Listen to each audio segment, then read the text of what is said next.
Witajcie, dzisiaj zapraszam Was na recenzję słuchawek, które dopiero co miały swoją premierę, czyli Fractal Design Scape. Ta nowość wyceniona została na 999 zł i są to słuchawki klasy premium dla najbardziej wymagających graczy, wykonane z materiałów dobrej jakości. Natomiast jak headset w tej cenie sprawdza się w praktyce, tego dowiecie się dzisiaj. Będą chociażby próbki mikrofonu i wrażenia z odsłuchu, a także pokażę Wam oprogramowanie i poszczególne funkcje. Przygotujcie się na kilkanaście minut solidnej dawki wiedzy. Dokładne ceny sprawdzicie sobie klikając w linki w opisie filmu. Na wstępie zachęcam do zostawienia łapki w górę, będzie mi bardzo miło i zapraszam Was do oglądania. Zaczynamy!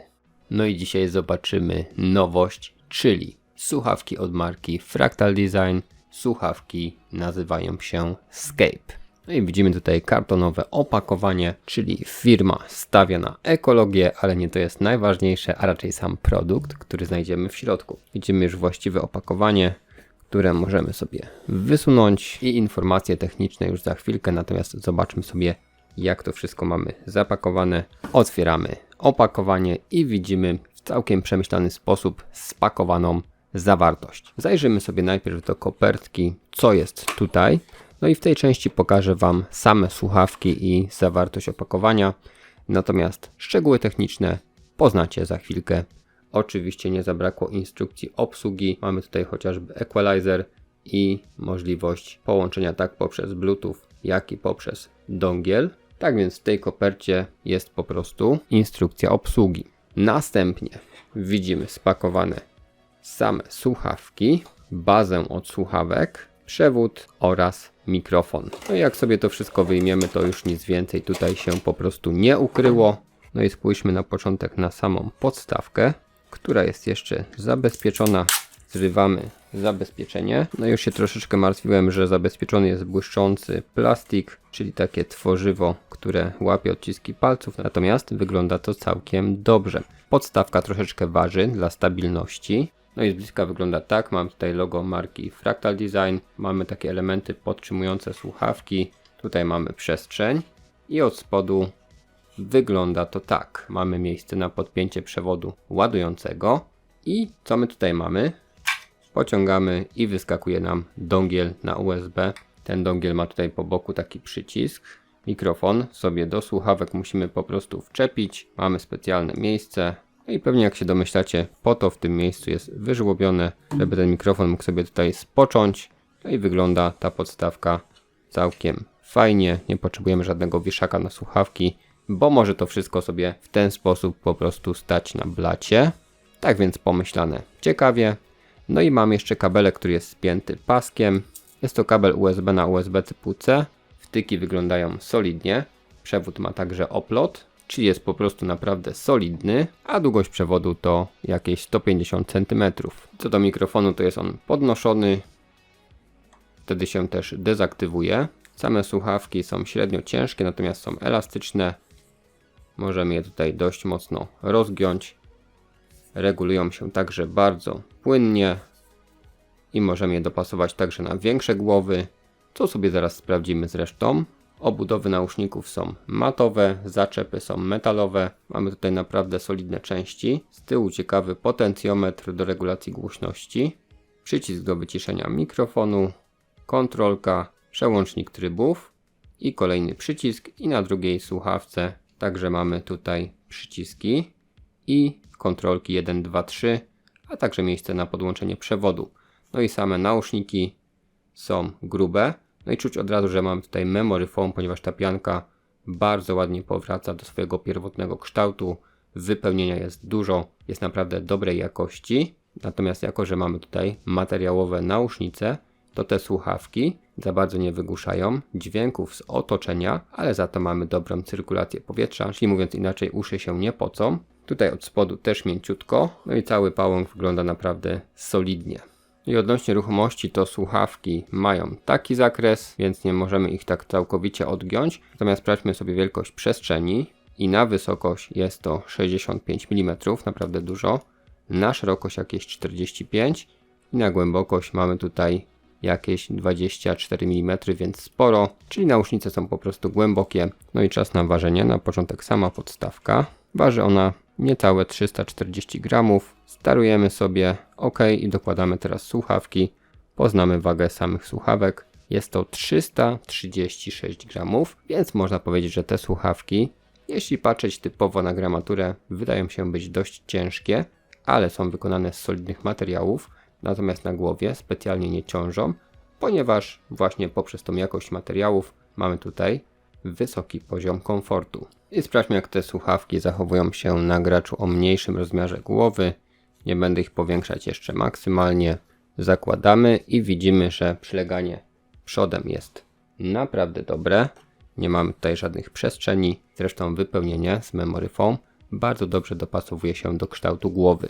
Także patrząc od boku mamy tutaj naprawdę dobrze. Mikrofon możemy sobie trochę dogiąć tak, żeby był bliżej ust, więc od boku wygląda to też naprawdę dobrze. I od tyłu również mamy pełne przyleganie, więc póki co rewelacja. A teraz je powiększę i sprawdzimy gracza o dużym rozmiarze głowy, ale też tutaj te słuchawki się dopasowały. Wystarczyło regulacji. Mikrofon nie jest aż tak blisko ust, natomiast przodem to przyleganie jest bardzo dobre tutaj. Od boku wygląda to ponownie nieźle i od tyłu ponownie pełne przyleganie, no więc bardzo dobra wiadomość. I podnosząc mikrofon wyłączamy po prostu dźwięk z mikrofonu.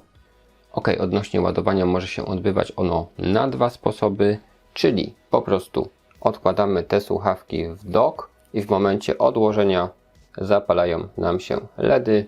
Natomiast wtedy te słuchawki trzeba niestety pomniejszyć do domyślnego rozmiaru, ponieważ jeśli próbowałem je zadokować rozregulowane, no to nie pasują dobrze i baza potrafi wydawać taki dość mocny pisk. Te cewki indukcyjne prawdopodobnie się po prostu nie stykają i dlatego następują zakłócenia, więc należy je odłożyć w takim trybie złożonym. No a druga opcja to oczywiście odpinamy przewód od bazy i podłączamy prosto do słuchawek. Tak można je ładować chociażby na wyjeździe, jeśli nie mamy ze sobą bazy. No i też ten dongielek ja sobie zostawiłem w bazie, ponieważ tu mamy tak czy tak gniazdo USB i mamy wtedy dobry zasięg sygnału. Pokażę Wam teraz software i to, co możemy sobie zrobić z LEDami, czyli mamy do wyboru dwie zakładki, właśnie Lightning i Audio. Audio to po prostu equalizer, gdzie możemy sobie na te trzy presety, które mamy na słuchawkach, zaprogramować trzy różne warianty dźwięku. Czyli 1, 2, 3, jak widzicie, wygląda zupełnie inaczej. Możemy to sobie tutaj oczywiście po swojemu poprzesuwać. Mamy na equalizerze opis, gdzie mamy basy, głębokie basy, środek i tak dalej. Tak więc możemy to sobie też zapisać po swojemu i zrobić takich profili po prostu więcej. Domyślnie mamy 1 tryb balance, czyli zrównoważony, 2 clarity, czyli czystość dźwięku z mocniejszymi wokalami i depth, głębia z mocniejszym basem. A druga zakładka to ustawienia mikrofonu. Możemy włączyć, wyłączyć funkcję redukcji zakłóceń, to sobie zaraz posłuchacie w teście mikrofonu. Możemy włączyć, wyłączyć pogłos, czyli takie monitorowanie tego, co mówimy do mikrofonu. Możemy sobie przetestować mikrofon. Tak więc tych opcji za dużo nie ma, no ale coś tam jest. No i zakładka z oświetleniem, bardzo rozbudowana, mamy wiele wariantów, natomiast pomimo, że te LEDy moim zdaniem wyglądają ładnie, to jeśli nie są Wam do szczęścia potrzebne, bo zwyczajnie ich nie widzicie, to jest chyba funkcja bardziej przydatna dla jakichś streamerów, gdzie faktycznie na wizji te słuchawki, te światełka mogą być widoczne, natomiast dla takiego przeciętnego użytkownika moim zdaniem lepiej sobie te LEDy wyłączyć, aby te słuchawki po prostu grały dłużej na jednym ładowaniu. To szczególnie w trybie takim wyjazdowym, jeśli nie macie ze sobą bazy, ale jeśli za każdym razem odłożycie słuchawki w domu do bazy, no to i tak się naładują do 100%. Mamy też tutaj funkcję RGB off i mamy jeszcze zakładkę Custom Lightning, gdzie możemy ustawić sobie chociażby dodatkowo prędkość efektu czy jasność, a także inne dodatkowe parametry. No i mamy też efekty typu na przykład stały oddech, efekt takiego ogniska, lava lamp, więc tutaj też możemy sobie troszeczkę pokombinować. Natomiast czy te LEDy będą dla Was niezbędne do użytkowania tych słuchawek, to już ocenę pozostawiam Wam. Według mnie ładne, ale niekoniecznie praktyczne. Natomiast taka jest moda, że te LEDy się do wszystkich urządzeń tak czy tak dodaje. I jeszcze specyfikacje techniczne. Słuchawki do wyboru są w wersji białej i czarnej. Matowe powłoki, które widzieliście na słuchawkach, jest to tak zwane PVD, czyli technika pozwalająca na barwienie metalowych powierzchni, a w słuchawkach poszczególne elementy wykonane są ze stopów aluminium. Dlatego pod względem materiałów mamy tutaj jakość premium i minimum plastikowych elementów. Pokrętło regulacji głośności działa dobrze, ale jest ono także przyciskiem.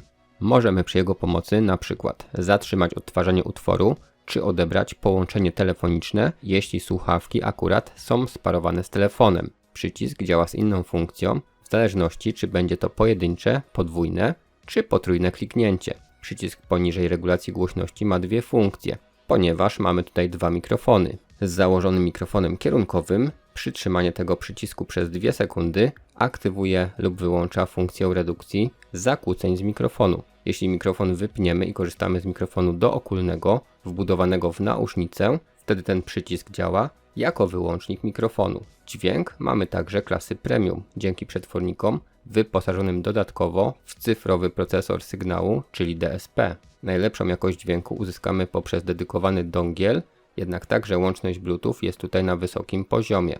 Kodek wersji 5.3 umożliwia przesyłanie dźwięku z bardzo niskim opóźnieniem i w 24-bitowej jakości przy częstotliwości 96 kHz. Pasmo przenoszenia słuchawek to od 20 Hz do 20 kHz. Słuchawki są prawdziwie wieloplatformowe. Działają z komputerami stacjonarnymi i laptopami z systemami Windows i macOS, a także z urządzeniami mobilnymi na Androidzie i iOSie, ale również z PlayStation 4 i 5 oraz Nintendo Switch. Zasięg słuchawek to aż do 40 metrów. Ładowanie do pełna z bazy trwa do 5 godzin, a przewodem około 3 godzin. Wystarczy ładować słuchawki 15 minut, żeby korzystać nawet 3 godziny. Maksymalnie na jednym ładowaniu słuchawki wytrzymują do 50 godzin, ale z umiarkowanym poziomem głośności i oczywiście z wyłączonymi LEDami. Z włączonymi światłami czas pracy spada do 20 godzin. No i czas na bardzo ważną część, czyli testy mikrofonu. Na początek będę testować mikrofon dołączany, który jeśli opuścimy jest włączony, jak podniesiemy jest wyłączony. Tak więc włączam headset przyciskiem. Ok, mamy sygnał dźwiękowy, LEDy ożyły. Zakładam. No i widzicie przy okazji, jak te słuchawki dopasowują się do mojej głowy. Powiem Wam, że jest naprawdę wygodnie. Natomiast jeśli chodzi o wygłuszenie, jako że mamy materiałowe pady, no to nie jest ono zbyt wielkie.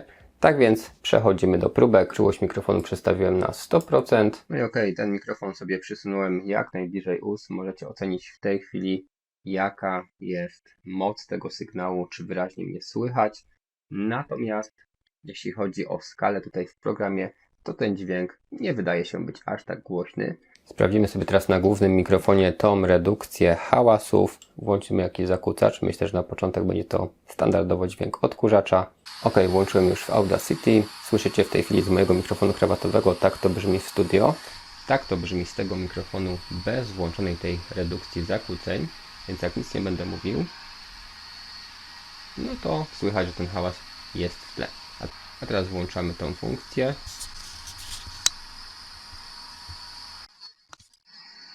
Ok, mamy włączoną. No i pytanie, czy teraz ten hałas, który cały czas jest w takiej samej głośności, został w jakiś sposób zniwelowany czy wycięty. Jeszcze przez chwilę nie będę mówić. No i stwierdźcie, jak to odszumianie zadziałało w praktyce. I teraz dźwięk budzika, ponownie mikrofon krawatowy. Mikrofon bez funkcji odszumiania. I funkcja włączona. Stwierdźcie, jak to teraz słychać.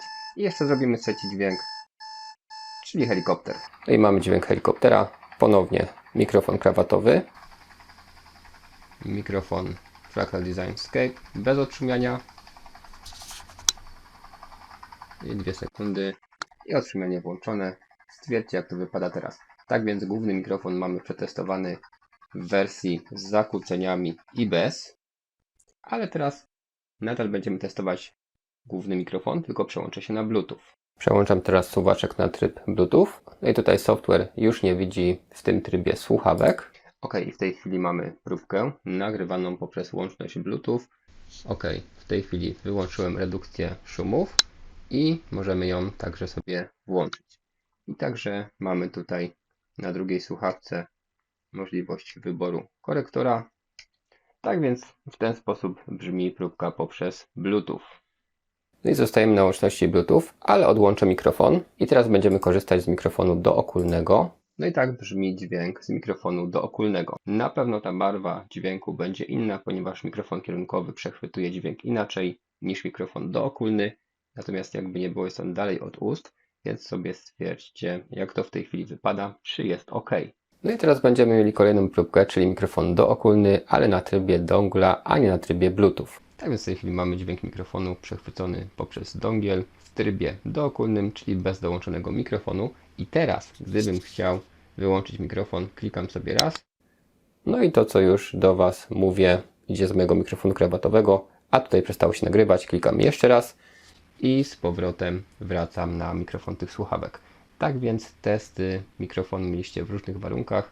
Możecie stwierdzić, jak on się sprawdza w wersji z dołączonym mikrofonem i w wersji z mikrofonem, który jest wbudowany w same słuchawki. No i czas na wrażenia dźwiękowe, odsłuch poprzez dongiel, muzyka klasyczna. No powiem Wam, że tutaj dźwięk jest naprawdę jakości premium. Mamy bardzo czyste, wysokie tony, średnica również dopisuje. No i poziom szczegółowości jest także na dobrym poziomie. Dlatego do słuchania muzyki orkiestralnej czy klasycznej te słuchawki się po prostu nadają. Muzyka rozrywkowa. Tutaj ponownie świetne wyniki, bardzo dobra jakość wokali oraz wyraziste, poszczególne instrumenty i dźwięki, tak więc słucha się naprawdę przyjemnie. Muzyka rockowa. No i tutaj ponownie jest bardzo dobrze, świetne wokale i bardzo dobrze oddana gitara elektryczna, jak i perkusja. Filmy i seriale. Możemy oglądać nasze ulubione tytuły, dostając dźwięk na naprawdę wysokim poziomie. Mocny, wyrazisty. Tak dialogi, jak i efekty specjalne wypadają rewelacyjnie. Natomiast do oglądania filmów warto sobie poeksperymentować z equalizerem i ustawić taki tryb, żeby efekty specjalne były jeszcze bardziej potężne lub jeśli nie zależy Wam aż tak bardzo na efektach, to możemy uwydatnić wyrazistość dialogów. No i gry w trybie neutralnym, pomimo że są to słuchawki stereo, możemy spodziewać się bardzo precyzyjnego pozycjonowania dźwięków w wirtualnej przestrzeni, a także realistycznych, ale też mocnych efektów specjalnych. Tutaj ponownie warto poeksperymentować z dodatkowymi trybami i wtedy na przykład drugi tryb będzie wzmacniał efekty specjalne, a trzeci tryb może uwydatniać jeszcze bardziej chociażby słyszalność kroków, która w trybie podstawowym jest niezła, a jest to kluczowy aspekt, jeśli chodzi o strzelanki, szczególnie w wersji wieloosobowej. Tak więc podsumowując tą część oraz testy mikrofonu, no to powiem Wam, że mikrofon nie do końca spełnił moje oczekiwania. Sama jakość dźwięku nie jest zła, miałem nadzieję, że będzie on bardziej czuły, czyli ten dźwięk będzie po prostu głośniejszy. Natomiast te słuchawki na pewno nadrabiają jakością dźwięku, która jest tutaj na najwyższym poziomie i sprawdzą się dosłownie w każdym gatunku i do każdego zastosowania. Ok, podsumowując, jak widzieliście, jakość materiałów jest na naprawdę wysokim poziomie. Także jeśli chodzi o jakość dźwięku, nie mam tutaj najmniejszych uwag. Co do mikrofonów, było kilka testów, mogliście ocenić, jak się spiszą poszczególne formy łączności i poszczególne mikrofony. Co do oprogramowania, no to nie ma tam zbyt wielu opcji, ale mamy przede wszystkim dostęp do equalizera, co jest przydatne. Natomiast końcową ocenę zostawiam Wam, jeśli szukacie headsetu z najwyższej półki i budżet pozwala na tego typu wydatek, no to myślę, że Fractal Design Scape będzie jednym z najciekawszych wyborów. Zbliżając się do końca, jeśli ten film Wam się dobrze oglądało, będę wdzięczny za zostawienie łapki w górę, czy napisanie komentarza lub udostępnienie filmu, także warto subskrybować, żeby być na bieżąco. Na dzisiaj to wszystko. Dziękuję za uwagę. Trzymajcie się.